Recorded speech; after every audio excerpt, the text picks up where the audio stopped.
realize what you're valued for so that you can make good decisions for your own future. Before you take a picture of your cleavage or before you send that ab picture out to the universe, ask yourself why you're doing it. Ladies and gentlemen, welcome back to another very special, as always, episode of the HyperConscious podcast. We hope you enjoyed our latest episode where we were lucky enough to chat with the amazing, beautiful Gina Swire. Today, for episode number 456, we are going to talk about why we are glad that we were not popular in high school. So to provide a little bit of context, first and foremost, this was Kevin's idea. Oh, thank you. I got into Throw me under the bus. You're welcome. No, I give you credit. So I got into the studio, and Kevin had written on the whiteboard one word. It was significance. And you've heard us talk a lot about the 6 human needs by Tony Robbins in his TED Talk: certainty, variety, love and connection, significance, growth, and contribution. But today we're going to focus on significance.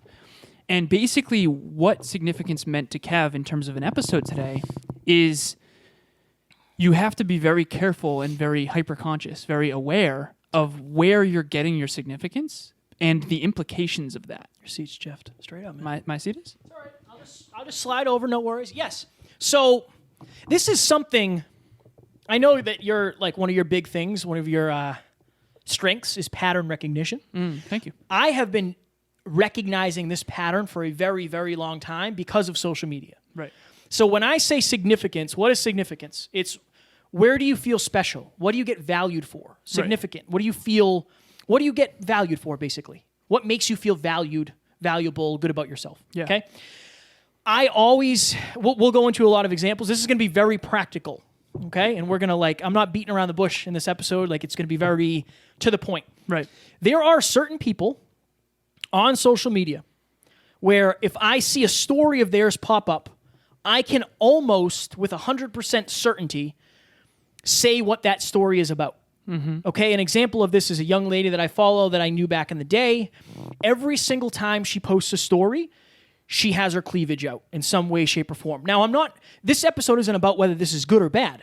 You do you. Right. Right, again, I put a picture, and one of the reasons we did this, and I wanted to do this episode, was I put the picture of me I saw that. from the bodybuilding days, shredded. That's where I used to get my significance. I used to get my significance by taking shirtless pictures. Right. By people commenting on, oh, wow, what a great physique, great legs, great whatever. Right. That's where I used to get my significance. So I have no issue with it as long as you're conscious of it. Right. Does this young lady know that people are, commenting on her story things because she has her cleavage out? Maybe. I don't know whether or not that's happening. But I always say, if you want to be a supermodel, awesome. If you're beautiful and you have a great body, you want to be a supermodel, awesome. More power to you. But make sure you understand that the people who are looking at your pictures don't necessarily care whether or not you're a nice person. Another great example of this, rappers nowadays. Right. Rappers say some brutal things. Some rappers are really murderers. And people like them because of their music. They're getting significance because people like their music. Right. It doesn't make them a good person. It doesn't mean they like them because they're good people. Just beware of where you get your significance. If you get into a fight with your spouse and you post on social media, oh, guys are this or women are that, blah, blah, blah, and people comment on that, what are you doing? You're looking for significance. Mm-hmm. You're looking to feel special, to feel valued, to feel like you're not alone, to feel like people understand what you're going through. Again, it's not my job to tell you whether that's good or not. You do you. But if you're not aware of why you're doing it, I used to do that all the time. Every single time, I would put a status up. Work, 11 to 7. Gym, chilling. What was I doing? I was looking for significance. I was looking for people to say, oh, wow, he's got a cool job, or he does that. Right. He does this. Honestly, you and I posting selfies from Brendan Burchard's event. What happens? My social media numbers go way up. Same. My story views go way up. Do I feel significant? Absolutely. Right. Am I doing that purely for significance? No. Right. I'm doing that because I want people to understand that I am doing the things that are important to grow. And if I want you to look at me as an expert, I have to do those things. Right. Right? Because I have to be growing my area of expertise. So that's just, I don't know. I feel like as long as you know why you're doing it, sure. But even if you are getting significance for your body, is that what you want? Right. Or would you rather get significance for something else? Sorry, I just took the whole episode. No, you're good. This is it's going to be tough to talk about this because this is such a powerful topic in 2 more minutes. Yeah. But We can go a little longer if you want. so the name of the episode, we probably should, honestly. Yeah. The name of the let me reset episode that. is Why We Are Glad We Weren't Popular in High School. So, Oh, yeah, I didn't touch on that at all. I mean, well, don't worry, we'll circle back. So in high school, I remember, and I've talked about this a lot openly. In high school, I was a nerd, and I hit puberty very late. So I remember when I was in middle school, I was like fairly tall amongst the kids, and then I remember in like 7th and 8th grade, and then freshman year of high school, like a lot of people hit puberty, and they grew like, they had facial hair, and all the guys got jacked, at least from my perspective back then, and I was still this like little boy. And when I was a freshman in high school, I think I was like 5'3" or something crazy, or 5'4", something like that. When I was a junior, I grew from 5'4" to 6'1", which was really weird for me. And then all of a sudden, I felt significant, and I got girls and all that nonsense. But back then, that's all you know, and you just want to be valued, and you want to be loved, and you do. So for me, significance is definitely something that drove me, and I think a lot of males, especially American males, crave significance because we're taught that if you're not a winner, you're a loser. And I think culturally it's a really important thing. And so I remember, I'll try not to say any names, but there was a lot of popular guys that were extremely good looking at a very young age, and they hit puberty and they looked like men while I looked like a boy. And they got all the girls. All of the girls loved these guys, right? And they were athletic. They had natural talent. They were football players or track stars or basketball stars. One of them could dunk, and I remember feeling so insignificant because the game that I was playing, for lack of better phrasing, was long term. I was told that if I was smart enough, I would have choices. And I used to literally like think to myself, like, I'm going to do well in high school and I'm going to get straight A's, and one day I'm going to be significant more so than any of the bullies who bullied me. It wasn't long ago it was probably 2 or 3 years ago. And I'll be short about this, but shout out to Eddie Wizakirky. So Eddie, I went up to him in the gym and I said, Eddie, I just want you to know, I really appreciate the fact that you never bullied me and that you never made fun of me and that you were always kind, even though you were super popular. He was an all-star. Everything. Yeah, all-star in everything. Yeah. And he was super popular, had all the significance in high school. And I said, thank you so much for always being a good guy. Because when you're a young boy and someone like Eddie says something mean to you, who is clearly like significant and popular and all that, it really hurts your self-esteem. And, back then I didn't have as much self-belief as I do now. I wasn't, jacked. I didn't hit puberty yet. I didn't get any girls, right? And I don't want to say none, but like certainly not a lot of popularity. I wasn't popular. I wasn't. And so, I try to remember that. And I try to remember, and what's interesting now is like the Eddies and Eddie, some of the people that made fun of me in high school are very much like seek me out now. And it's definitely turned, which is kind of a trip. Now I'm not only stronger than them and bigger than them, but I also am something, quote unquote significant. And so and I'm always trying to be very kind, and I have been. Even there's this one guy in particular, and then I'll get off this story here, but this one guy in particular was such an asshole to me, Kev. Like made me cry multiple times, made fun of me, pushed me, like it was nasty at basketball. He was a real fucking asshole, honestly. And he was jacked and good looking and got all the girls and all that nonsense. And now he looks up to me. And it's obvious that he looks up to me. And it's interesting because I'm kind to him. But there's that part of me that kind of wants to punch him in the face. Because back when I had no significance and no confidence and was a little boy, he was mean to me. And now that I'm taller than you, stronger than you, have more influence than you, smarter than you, better than you at everything. And by the way, I'd crush you at basketball now. See? The ego coming out. Now I'm kind to you because that's who I choose to be. And so I guess I'm grateful that I wasn't significant in high school because I think people who have natural talent don't develop some of the other virtues that we now have. Yeah, and the reason we named it this, I appreciate you being vulnerable. Absolutely. The reason we named it this is because I can look back at the people in high school that were popular, and this isn't a complete blanket statement. It's not everybody was like this. I know some very, very nice people that were popular. Right. But some of them were popular because they were kind of dicks, and they were like the fighters. Right. I remember literally going outside and watching a group of people circle up, and then 2 people fight, and it was one of the most popular kids in school. Now, again, there's nothing right or wrong, but if that person thought he was going to get significance for that for the rest of his life, it's no wonder why he found other ways to get it, maybe drugs or alcohol. Right. Right? And I don't want other people to go through that. I know. And I like Tony Robbins says this, everybody finds a way to meet these needs. Everybody finds a way to be significant. Everybody. Yeah. And I'm convinced, I said this when we were on with Mike Cameron, Yeah.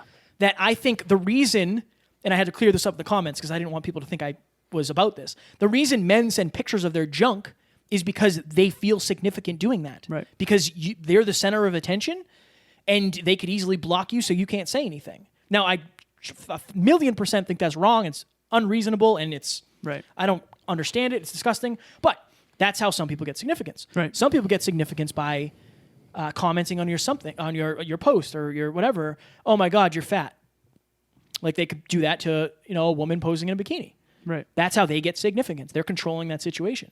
So you have to be careful where you get it, and also Where it's bringing you. and where other people are getting significance because of you. Right. And again, I don't want this to be about like, if you're a bikini model, you're a bad person. Not at all. Not at all. Like, good for you for having the confidence to do that. Just make sure that you understand, like, the people who are watching the videos or looking at the pictures don't necessarily care who you are as a person. Right. That's fine if you're okay with that. But it's interesting. It's interesting because the people in high school didn't necessarily have to have the character, or they didn't have to have the sense of humor, or they didn't have to have the vision or the understanding or the communication or the patience, because they were popular because Right. of what people are popular for in high school. Right. Right? Well, I know we said we'd make this a longer one. The last thing We did. I added another 7 minutes. Oh, cool. We Yeah, had another 2 minutes and 20. Yeah. 20. One thing I want to make sure I say on this episode is the way you're getting significance is either a short-term play or a long-term one. And if you're out there and you're human, significance is important to you. It's only to what extent. Yeah. And again, Tony Robbins' TED Talk is the best resource for that understanding. I was significance-driven before I became hyperconscious. And so the way I did it was being the smartest. And that brought me significance. All the awards. I remember at the high school ceremony, I like had to keep getting up. Like I didn't even sit down. It was me, Julian Reardon, and certain other people. And it was just like award after award, right? And that was a long-term win. Mm. I might not have been doing it for the purest reasons as a little boy who wanted significance and love, but being smart is a long-term play. That actually only compounds in a good direction, right? Because in our current economy, if you're the smartest and you have skills that no one else has, you get paid the most, period. And hard work, another virtue. If the reason you worked hard, Kev, was because you were afraid you'd get fired otherwise, that's become a virtue, even though it was once fear-based. Fitness, you once did it for significance. Now it's become a part of you, and now it's become an advantage. And here's one thing I want to say, too. For women out there that develop very early, and they hit puberty early, and they have, they get voluptuous, for lack of better phrasing, early, I actually feel bad for you in a way.